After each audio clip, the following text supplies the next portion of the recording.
They say architecture is frozen music. If that's true, then I spent 15 years composing a symphony, only to have someone else claim to be the conductor. My name is Marcus Foster, and this is the story of how I lost everything I built, and how the very principles that my partner ridiculed became the key to the greatest project in our city's history. I still remember the day I first met David Reynolds. It was during a city planning meeting where I'd presented my vision for sustainable urban development. While others saw just another eco-friendly proposal, David saw potential. He approached me afterward, designer glasses perched on his nose, exuding the confidence that only old money could buy. Your integration of historical elements with modern sustainability is fascinating, he said, extending a manicured hand. Have you ever considered partnering with someone who could help scale your vision?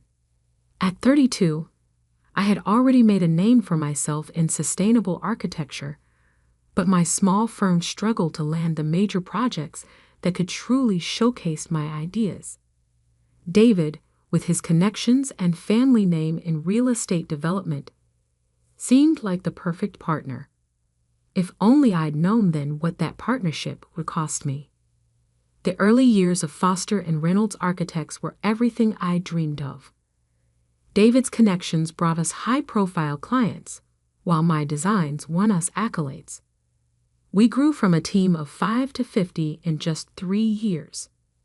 Our office, once a modest studio in the Arts District, now occupied the entire 20th floor of a downtown high-rise, one I'd redesigned myself. Marcus, your attention to historical preservation while incorporating cutting-edge sustainability features is remarkable, Clara Martinez, the city's head of urban development, told me after we completed the renovation of the historic Grand Theater. It's rare to see someone balance progress with preservation so beautifully. That project had been particularly special to me. Instead of gutting the 1920s building like most developers wanted, I'd found ways to preserve its Art Deco charm while making it a model of energy efficiency. The solar panels were hidden seamlessly in the restored roof architecture, and the original marble lobby now concealed state-of-the-art thermal regulation systems. But while I focused on pushing architectural boundaries while respecting historical context, David became increasingly frustrated with what he called my conservative approach. We need to be bolder, more dramatic, he argued during one heated meeting. Clients want buildings that make headlines, not ones that blend in with their surroundings. What David didn't understand, or chose not to understand, was that true innovation didn't always mean glass towers scratching the sky. Sometimes it meant finding ways to honor the past while building for the future. My designs weren't conservative. They were considerate. I should have seen the signs earlier. The way David began excluding me from client meetings. How our newer projects started featuring more of his flashy aesthetic preferences. The subtle shifts in power dynamics during board meetings. Then came the announcement that would change everything. The city was planning a $500 million urban renewal project, the largest development initiative in our history, aimed at transforming the historic warehouse district into a modern, sustainable community hub. This was exactly the kind of project I'd been preparing for my entire career. While others saw decaying buildings, I saw potential for something revolutionary, a seamless blend of historic architecture and cutting-edge sustainability. For 3 months, I worked late into the night, developing plans that would preserve the district's industrial character while transforming it into a model of urban sustainability. The preliminary designs were unlike anything we'd done before. I'd found ways to turn the old warehouse walls into solar collectors, integrate urban farming into the historic water towers, and create a network of green spaces that would make the district carbon negative while maintaining its historic charm. But I never got to present those plans to the city. The morning of the initial proposal meeting, I arrived at the office to find David waiting with 2 security guards and our corporate lawyer. His designer glasses couldn't hide the cold calculation in his eyes. "Marcus," he said, his voice carrying across the empty office. "The board met last night. We've decided to take the firm in a new direction." I stood there, portfolio clutched in my hands, as he continued. "Your designs, while competent, are too conservative for where we need to go. The firm needs to evolve, and frankly, your attachment to historical preservation is holding us back." "The board?" I managed to say. "I'm a founding partner. There couldn't have been a board meeting without me." David's smile was all teeth. "Actually, if you check Section 7 of our partnership agreement, the one you signed when we restructured last year, you'll find that your voting rights were adjusted. You're out, Marcus. Security will help you pack your things." As I was escorted to my office, I could hear David on the phone, already rehearsing his pitch for the warehouse district project. He thought he had won, thought he had stolen not just my firm, but my vision. What he didn't know was that I had seen this coming. Not the exact moment, perhaps, but I had sensed the shift in the wind. That's why the plans in my portfolio weren't the real ones. The true designs, the ones that would revolutionize urban renewal, were safely hidden away, along with evidence of every project David had tried to take credit for over the years. As I packed my personal items under the watchful eyes of security, I thought about the hidden safe in my home office, containing plans that would make the warehouse district project the talk of the architectural world. David wanted bold. He had no idea what that word truly meant. I walked out of the building I'd helped design, past the sustainable features I'd carefully integrated into every floor. Tomorrow, when the city opened the project for bids, David would learn that true innovation doesn't always announce itself with glass and steel fanfare. Sometimes it whispers in the walls of buildings that have stood for 100 years, waiting for someone who knows how to make them sing again. And I was about to conduct a symphony that would change the face of our city forever. The security guard handed me a box of personal items as I reached the lobby. "Sorry about this, Mr. Foster," he said quietly. "For what it's worth, your renovation of this building is brilliant. The way you kept the old marble, but made it help cool the place. Genius." I smiled, thinking of the plans waiting in my safe. "Thank you, Mike. Sometimes the most revolutionary ideas are the ones you can't see at first glance." As I stepped out onto the street, my phone buzzed with a message from Clara Martinez. "Heard what happened. When you're ready to talk, I have some things you should know about the warehouse district project. Some requirements that aren't in the public brief." I tucked the phone away, smiling slightly. David may have taken my firm, but he had forgotten the first rule of architecture. The strength of a building isn't in its facade, but in its foundation. And I had spent 15 years building foundations in this city that went far deeper than he could imagine. Tomorrow would be interesting indeed.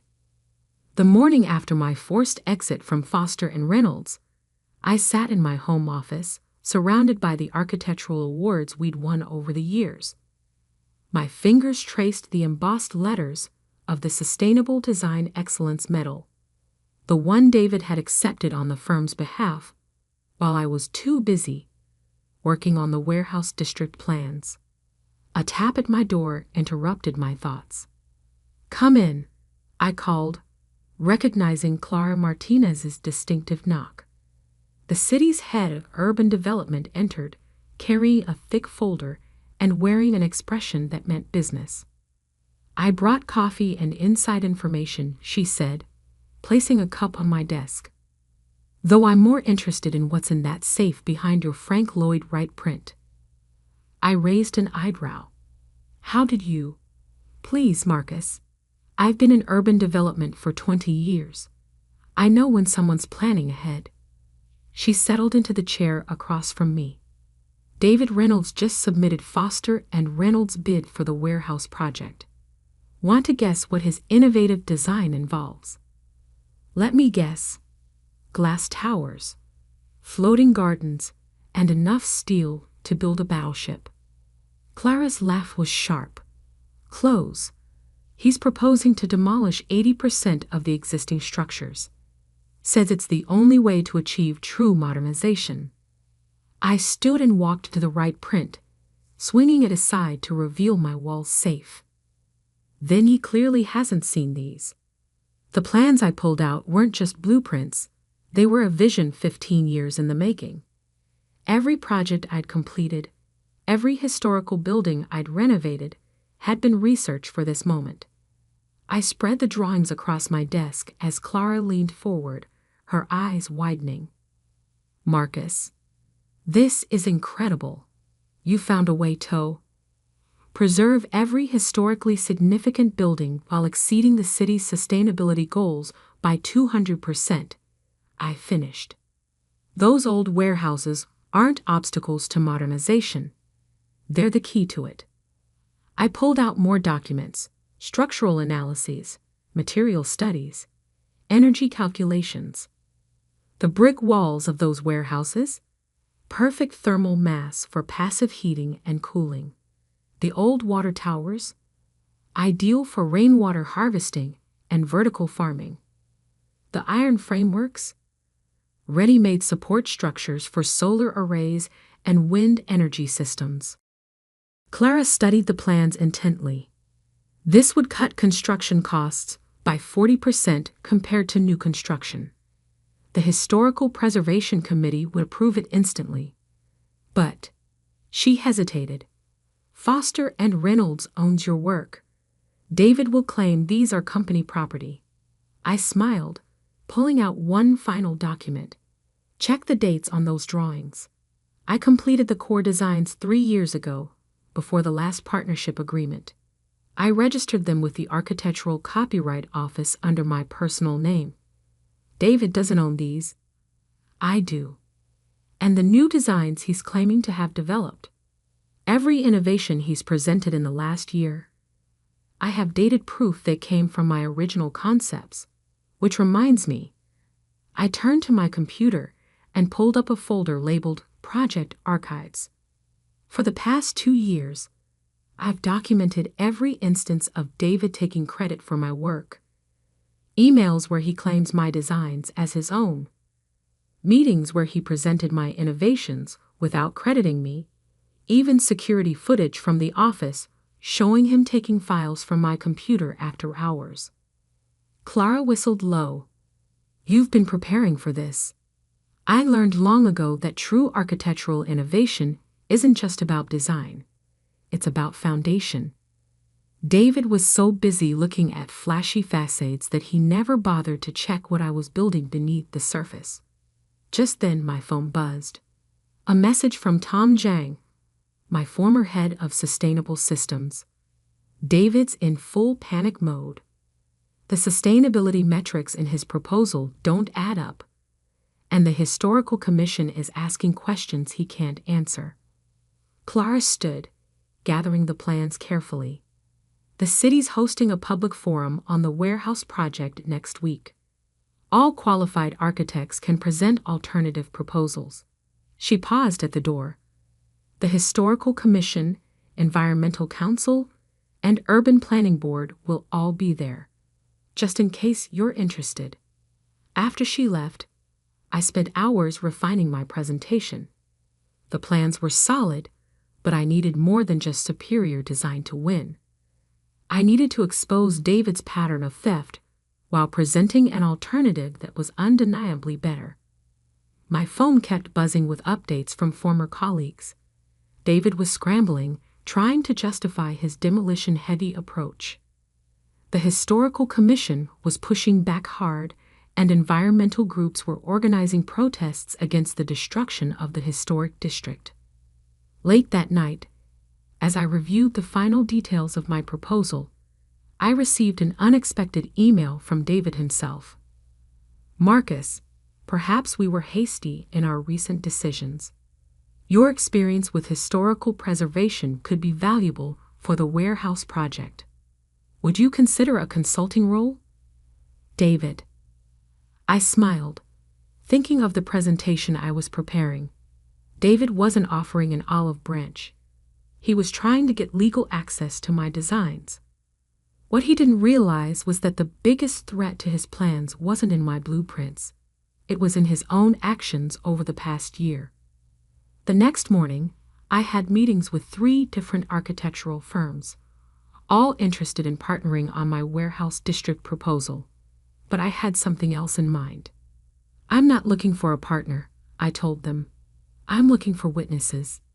Each firm had worked with Foster and Reynolds over the past year. Each had seen David present my designs as his own, and each had kept records, emails, meeting minutes, project documents, proving who the real innovator was. By week's end, I had assembled a coalition of the city's top architectural talents, all willing to testify about David's pattern of design theft. But more importantly, each brought unique expertise that would strengthen my warehouse district proposal. Sarah Chen from Green Park Solutions would oversee the vertical farming integration. Michael O'Brien's historical restoration firm would handle the preservation aspects.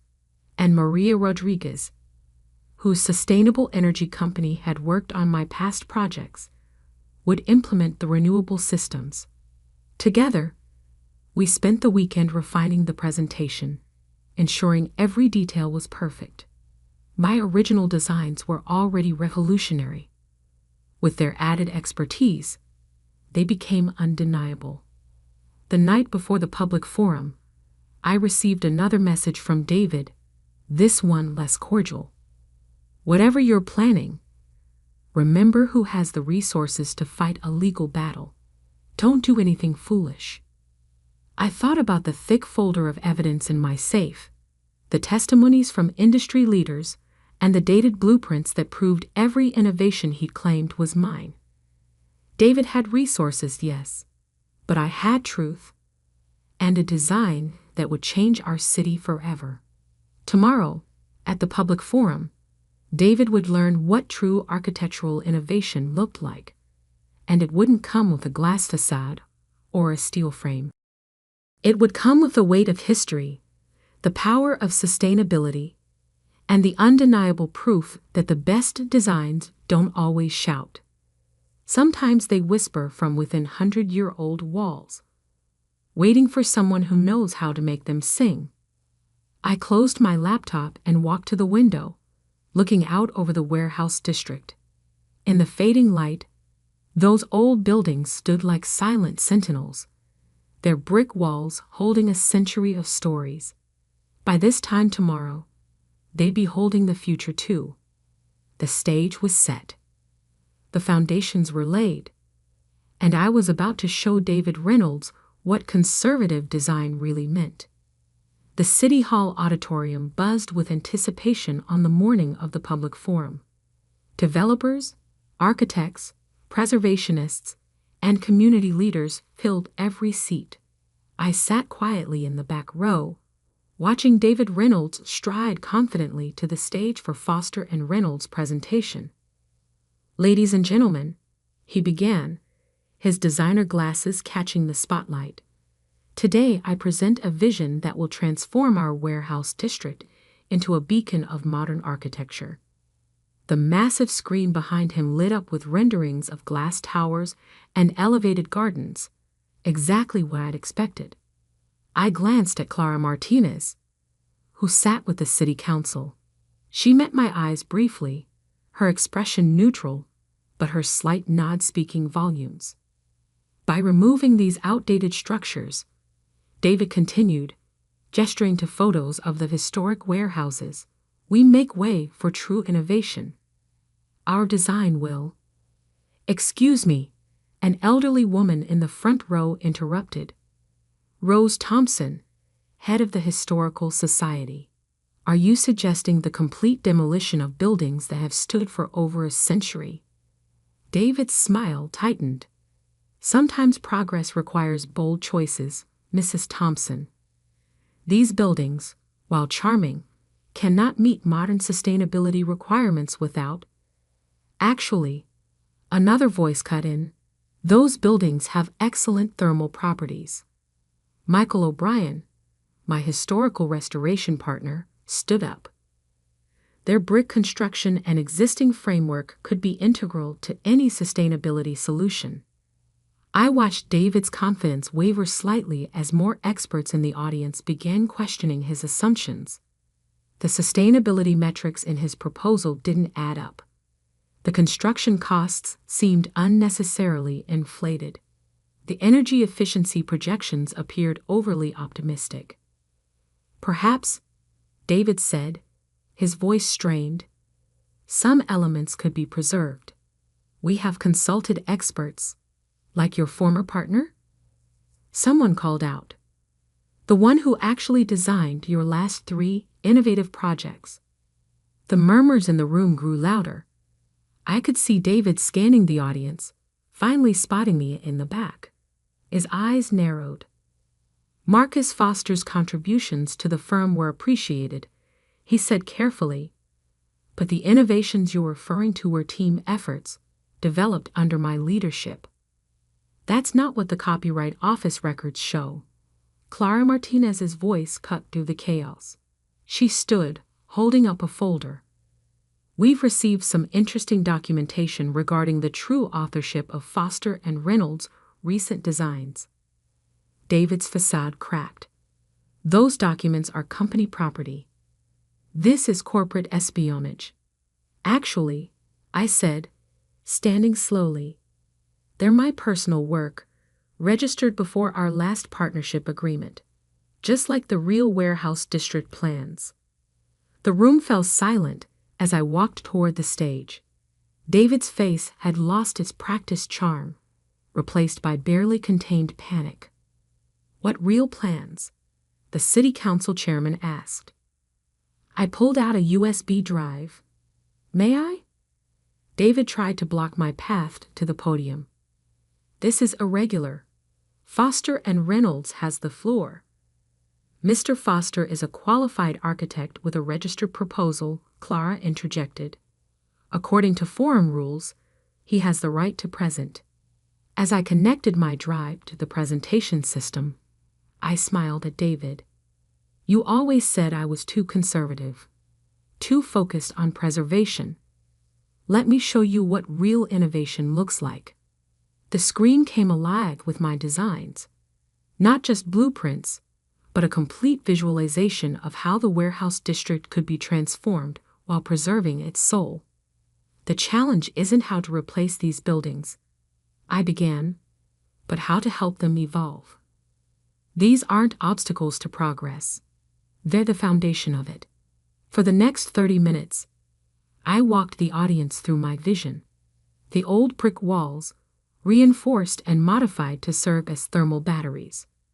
The iron frameworks, repurposed to support advanced solar arrays.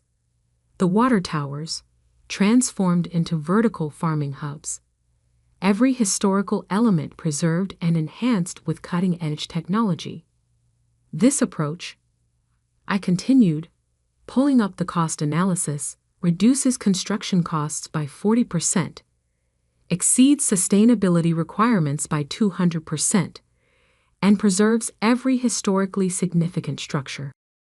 But more importantly, it creates something unique, a living bridge between our past and our future. The audience was transfixed. Even David had stopped trying to interrupt, staring at the projections with a mix of rage and realization. Of course, I added, some might wonder why these innovations weren't included in Foster and Reynolds' proposal, especially since similar concepts appeared in their recent projects. I clicked to the next slide, showing side-by-side comparisons of my original designs and David's claimed innovations. Fortunately, I've maintained detailed records of my work's development, and I'm not the only one, I gestured to the audience, where my coalition partners stood one by one. Sarah Chen detailed how my vertical farming concepts had been presented as David's work. Michael O'Brien confirmed my authorship of the historical preservation techniques. Maria Rodriguez verified my sustainable energy innovations. "This is absurd," David sputtered, but his protest sounded hollow even to him. "These designs belong to the firm." "Actually," Clara Martinez interrupted, "the city's legal department has reviewed Mr. Foster's documentation. The intellectual property rights are quite clear." She turned to the city council, as is the pattern of misappropriation. The chairman cleared his throat. "Mr. Reynolds, in light of these revelations, Foster and Reynolds' bid for the warehouse project is suspended pending investigation. Mr. Foster, the council would like to schedule a detailed review of your proposal." David stormed off the stage, but I barely noticed. I was too busy answering questions from excited council members and community leaders. My coalition partners were already discussing implementation details. The Historical Society representatives were practically crying with joy. Hours later, as the auditorium emptied, Clara approached me. "Congratulations, though I suspect you knew how this would play out." I smiled, watching the sun set through the building's historic windows. In architecture, like in life, the strongest structures are the ones built on truth. David never understood that. Over the next year, the warehouse district transformation became a model for sustainable urban renewal worldwide. The project won numerous awards, but more importantly, it proved that progress doesn't have to erase history. Foster Sustainable Design, my new firm, quickly became known for innovative preservation projects. David Reynolds resigned from the company he tried to steal, his reputation in shambles after multiple clients came forward with similar stories of theft and deception. The old Foster and Reynolds building was eventually sold. The new owners hired my firm to redesign it. A delicious irony. We preserved its historical elements while making it one of the most sustainable structures in the city. Sometimes, late at night, I walk through the warehouse district, now a vibrant community hub. The old buildings stand proud, their brick walls housing cutting-edge technology, their historic character enhanced rather than erased. Solar arrays gleam on restored iron frameworks, and the transformed water towers burst with vertical gardens. It's a symphony of old and new, proof that true innovation doesn't always mean tearing down the past. Sometimes it means building on it, strengthening it, helping it evolve. Recently, a young architect interviewed me for a professional journal. "Your designs are revolutionary," she said, "but they're so subtle. How do you balance innovation with preservation so perfectly?" I thought about David, about his obsession with flash over substance, and smiled. "The best designs don't need to shout," I told her. "They just need to work." And sometimes, the most revolutionary ideas are the ones that respect what came before. As I left the interview, my phone buzzed with a message from Clara. The city was planning an even bigger renewal project, this time focusing on the historic downtown district. The message ended with a question. "Ready to make history again?" I looked up at the warehouse district's restored water tower, now a gleaming beacon of sustainable urban design, and smiled. In architecture, as in revenge, the best plans aren't about destruction. They're about transformation. About taking what exists and making it better, stronger, more than anyone thought possible. David had called my designs conservative because he could only see the surface. He never understood that true innovation often lies in the foundations, in the careful integration of past and future, in the quiet strength of buildings that have stood for 100 years, and will now stand for 100 more. My phone buzzed again. Another message from Clara. Planning meeting tomorrow. Bring those revolutionary conservative designs of yours. I texted back a quick reply. Some people build glass towers that reach for the sky. I prefer to build bridges between yesterday and tomorrow. After all, that's what real architects do. We don't just design buildings. We design futures that honor the past. And sometimes, if we're very careful and very lucky, we get to prove that the best way to move forward isn't always to tear everything down. Sometimes it's about seeing the strength in what already stands and helping it rise to new heights. David never understood that. But then again, he never really understood architecture at all.